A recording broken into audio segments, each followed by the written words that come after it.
네, 안녕하십니까. 꼴찌TV의 우상골프입니다.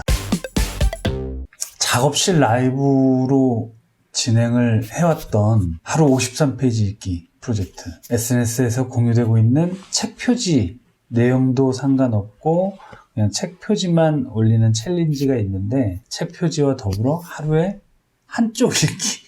네, 오늘 제가 읽을 53페이지 책은 인생은 속도가 아니라 방향이다. 이 책을 선택한 특별한 이유는, 늘 그렇듯이 특별한 이유는 없고, 어제 사실은 이제 제 대학 후배들, 나이가 같아서 지금 후배지만 친구가 됐는데, 오랜만에 만나서 이런저런 얘기를 나눴는데, 들으면서 문득 이 친구들이 참 열심히 살아왔구나. 속도도 빠르게, 친구들 비하면 친구는 무척 빠르고 열심히 인생을 살아왔는데, 좀 저는 느리게 살아온 게 아닌가라는 그런 생각이 살짝 스쳤어요. 그래서 이 책을 오늘 집에서 출근하면서 가져와서 53페이지를 읽도록 하겠습니다.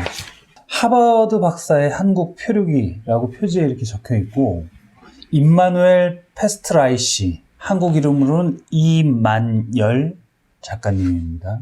노마드 북스라는 출판사에서 출판이 됐고, 간단한 작가 양력을 읽어드리자면 1964년 미국 테네시주 내슈빌 출생, 1985년 대만 국립대 중문과 교환학생, 1987년 예일대 중문과 및 전체 우등 졸업, 1991년 동경대 대학원 졸업, 비교문화학 석사, 1995년 서울대 중문과 대학원 연구생, 1997년 하버드대 겸임교수, 버클리 캘리포니아 주립대 겸임교수, 1998년 하버드 대학원 졸업, 일리노이대 동아시아 언어문화학과 교수, 고려대 아시아문제연구소 개공교수, 동경대 교환교수. 2011년, 현재라고 되어 있으니까 이 책이 2011년에 아마 출간이 된 것 같아요. 2011년 경희대 후마니타스 칼리지 교수. 이분의 양력을 보면 중국, 일본, 한국, 그러니까 이 아시아에 관심이 많으신 교수님이셨던 것 같아요. 이 책 또한 이제 한국에서 생활하면서 어떤 느꼈던 한국에 대한 문화, 한국에 대한 느낌을 아마 저술한 책으로 저는 기억하는데, 제가 이 책의 내용을 드릴 깜냥은 안 되고, 모두에 말씀드렸듯이 책의 내용과 상관없이 책 표지 챌린지인데, 하루에 53쪽을 읽는 챌린지로 진행 중입니다. 읽도록 하겠습니다. 53페이지 내용은 이렇게 돼 있는데, 여기서 읽을 수가 없어서 이 챕터를 읽어보도록 하겠습니다. 다문화 사회에서의 외국인인 나. 그동안 한국에서 공부하는 게 비교적 쉬웠던 건 중국어와 일본어를 이미 알고 있었기 때문일 것이다. 양력에서 나왔듯이. 주로 책을 읽으며 다양한 표현들을 익힐 수 있었다. 그래도 완벽한 한국어를 구사하는 것은 아니다. 그럼에도 한국인들과 만나는 자리에서는 가급적이면 한국어를 사용하려고 했습니다. 지금도 여전히 아이들이 쓰는 많은 표현들에 대해서는 모르는 게 많다. 아마 내가 학문적인 분야의 한국어를 주로 접하기 때문일 것이다. 이 글을 쓰면서도 많은 부분에서 표현의 정확성이 의심되기도 한다. 여전히 난 초보 한국인일 뿐이다. 나는 TV를 거의 보지 않는데 외국인들이 나올 때 가끔 본다. 그런 프로그램들은 출연자의 출신 국가별 언어와 문화의 다양성을 볼 수 있게 꾸민다. 또 가족에 대한 애틋한 사랑도 가감없이 전달한다. 그렇지만 TV 속의 세상과는 달리 현실에서는 여전히 외국인 이주자들에 대한 편견과 오해가 존재한다. 물론 그 편견 뒤에는 소수 외국인 노동자들의 범법행위나 불법 취업과 같은 부정적인 이유가 한몫하고 있다. 게다가 국제결혼으로 외국 여성들만 피해를 보는 게 아니라 한국 남성들의 피해 사례도 많다. 이런 것들이 외국인 이주자에 대한 편견을 불식시키지 못하고 더욱 키우는 주범이다. 하지만 이것은 극히 일부에 지나지 않는다. 그들은 고국에 있는 가족의 생활비를 위해 박봉이지만 한 푼이라도 더 벌기 위해 시간을 쪼개고 위험한 일에도 서슴없이 뛰어든다. 하긴 그런 3D 업종이 아니면 일거리가 있겠는가. 한국의 청년들도 취업난의 몸살을 앓고 심지어 비관자살까지 하는 마당이 말이다. 시쳇말로 내 코가 석자인 것이다. 외국 젊은이들 가운데 일부는 젊은 청년들이 모두 떠나버린 한국의 깊은 시골로 들어가 농사를 짓기도 한다. 그리고 한국인과 결혼해 낯선 문화에 적응하기 위해 애쓰는 이주 여성에서도 적지 않다. 외국계 한국 거주자들의 자녀 역시 날로 증가하는 추세다. 이 같은 현실을 고려하면 한국에서의 다문화 사회에 대한 배려가 그만큼 시급하고 절실하다는 것이다. 이제 유엔에서도 한국의 다문화 통합 사회에 대한 대비를 꾸준히 주문하고 있다. 비단 다문화 가정이 아닌 일반 가정을 놓고 보더라도 많은 문제점이 누적되어 있다. 가장 두드러진 것들이 사회 경제적인 양극화 문제를 비롯해 자녀 양육과 교육 문제, 그리고 취업난과 주택 문제이다. 따라서 얼핏 보아도 한국 사회의 갈등 상황은 심각한 수준에 도달해 있다. 그런데 다문화 가정은 이 문제점들 외에 또 하나 추가되는 게 있다. 바로 언어와 문화적인 차이라는 새로운 갈등이다. 이 갈등의 불씨는 언제나 밖으로 표출될 수 있는데 극단적인 경우 가정의 해체까지 부르기도 한다. 게다가 더욱 심각한 것은 결혼 당사자들만의 문제로 끝나지 않는다는 점이다. 바로 그들 사이에서 태어난 자녀들의 자아 형성과 인지 발달, 그리고 정서 등에 직접적인 영향을 끼친 것이다. 한국은 지금의 경제 성장을 이루기 전인 1960년대부터 독일에 대규모로 광부와 간호사를 파견했다. 그리고 그들 가운데 일부는 귀국하지 않고 독일 사회에 편입되었다. 다문화 사회를 이룬 것이다. 독일 외에도 유럽의 많은 나라들이 다문화 사회를 경험했다. 프랑스도 인근 국가들에서 유입된 이민자들이 많았다. 그런데 프랑스의 이민 2세들은 그 사회의 주류로 정착하지 못하고 뒷골목 슬럼가를 배회하며 불황자로 전락하고 말았다. 결국 이들이 사회폭동을 일으키기까지 했다. 프랑스는 다문화 사회로 진입하기 시작한 한국 사회에 시사하는 바가 매우 큰 좋은 모델이라 할 수 있다. 나 역시 한국 여성과 결혼해 2자녀를 두고 있다. 남의 일이 아닌 것이다. 내가 대전에 살 때 지역 주민들과 올바른 다문화 사회를 위한 모임을 만든 적이 있다. 가장 먼저 한 일이 한국 남성들과 결혼한 외국 여성들을 만나는 것이었다. 나와 비슷한 처지의 이방인들이었다. 그녀들과의 만남에서 가장 많이 듣는 고충이 바로 자녀 양육과 교육 문제였다. 한국 사회에서 자녀들을 양육해 교육시키는 게 얼마나 힘든 문제인가를 거듭 실감하는 자리이기도 했다. 그녀들과 대화를 나누다 보면 난 나도 모르게 한국의 보통 부모들 중에 하나로 바뀌어버린다. 내 아들의 경우도 마찬가지였다. 여기가 53페이지입니다. 온라인 게임을 즐기는 아들이 초등학교 입학했을 때의 일이다. 친구들과 어울려 게임을 하기 위해 인증을 받아야 하는데 그러기 위해선 주민등록번호 기입이 필수였다.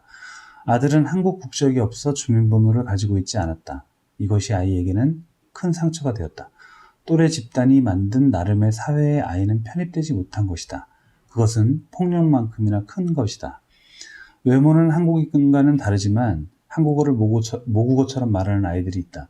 만약 그 아이들에게 넌 미국인이야, 한국인이야, 넌 미국인이야, 한국인이야? 하고 묻는다면 그들은 과연 어떻게 대답하며 느낄까?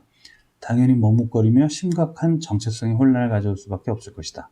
한마디로 다문화 사회가 가진 아이덴티티의 아픈 상처를 정면으로 찔린 것이다. 그 대답을 내부에서 찾기 힘들다면 시선을 밖으로 돌려보는 것도 좋을 것이다.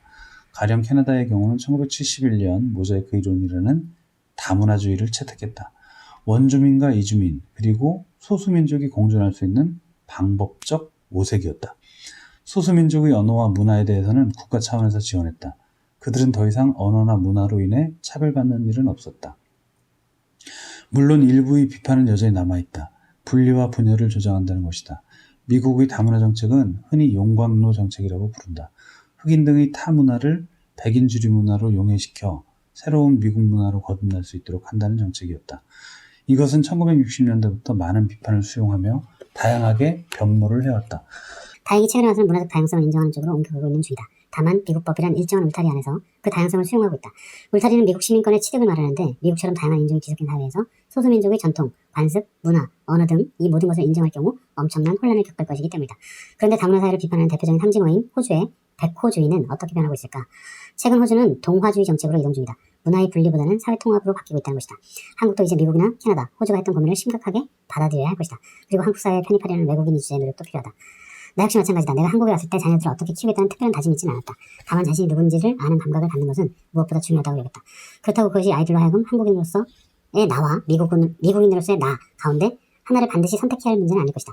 단지 자신이 어디에서 왔는지 아는 것이 중요하다. 이를 위해 아이들이 다양한 삶과 문화를 경험하며 정서적으로 풍요로워졌으면 좋겠다. 나는 다른 두 문화의 경계선에서 자란 사람들을 종종 봐왔다.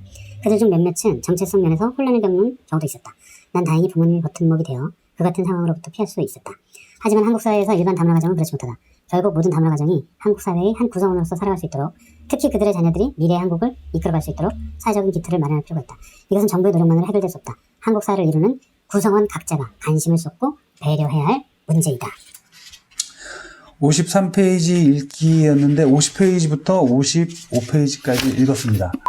이 책을 읽으면서 지금 이 53페이지를 읽으면서 스친 짧은 단상은 이 책 모두에 말씀드렸듯이 이 책의 발간일이 없지? 맨 앞에 있네요. 1쇄 발행일이 2011년 9월 20일이에요. 그러니까 9년 전 도서죠.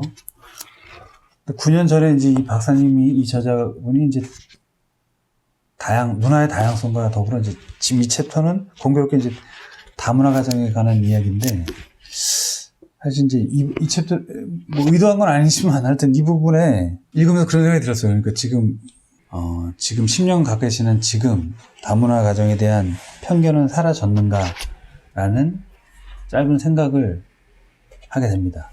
저도 이제 어떤 논리가 부족해서 제 딸을 설득을 할 수는 없었습니다만, 제 딸도 이제 코로나 바이러스 처음 뉴스 나왔을 때 제가 살고 있는 지역 근처에 이제 중국인들이 좀 교포분들이 살고 계셔서 그런 부분에 대한 인식이 조금 편견이 있더라고요. 그래서 그냥 가볍게 이야기는 나눴는데 그런 편견을 가지면 안 된다는 이야기는 나눴습니다만 저도 사실 뭐 뚜렷하게 교육은 못하고 있는 것 같아요. 오늘 이 도서를 읽으면서 53페이지 내용을 읽으면서 그런 문화의 다양성과 다문화 가정에 대한 편견에 대해서 잠시 생각해 볼 수 있었던 시간입니다. 제가 이 꼴찌들을 위한 도서로 이 책을 선정한 이유는 제가 이제 여기 책 중간중간에 이렇게 밑줄 그은 부분이 있는데 그 부분 중에 89페이지에 이런 밑줄 친 내용이 있어요. 그러니까 아는 사람은 좋아하는 사람을 못 당하고 좋아하는 사람은 즐기는 사람을 못 당한다. 제가 이제 제 페이스북 대문 사진으로 올린 문구기도 한데 좋아하는 일을 즐기며 사는 삶 그런 삶이 행복한 삶이 아닐까라는 짧은 생각을 해봅니다. 착벽 인광이라고 제가 밑줄 쳐놓은 거 있는데 이 부분까지 읽어드릴 필요는 없을 것 같고 하여튼 오늘 13번째 도서인 걸로 기억하는데 골피의 썸북 오늘의 도서는 인생은 속도가 아니라 방향이다 였습니다. 네, 오늘도 시청해주신 구독자분, 시청자분 오늘도 고맙습니다.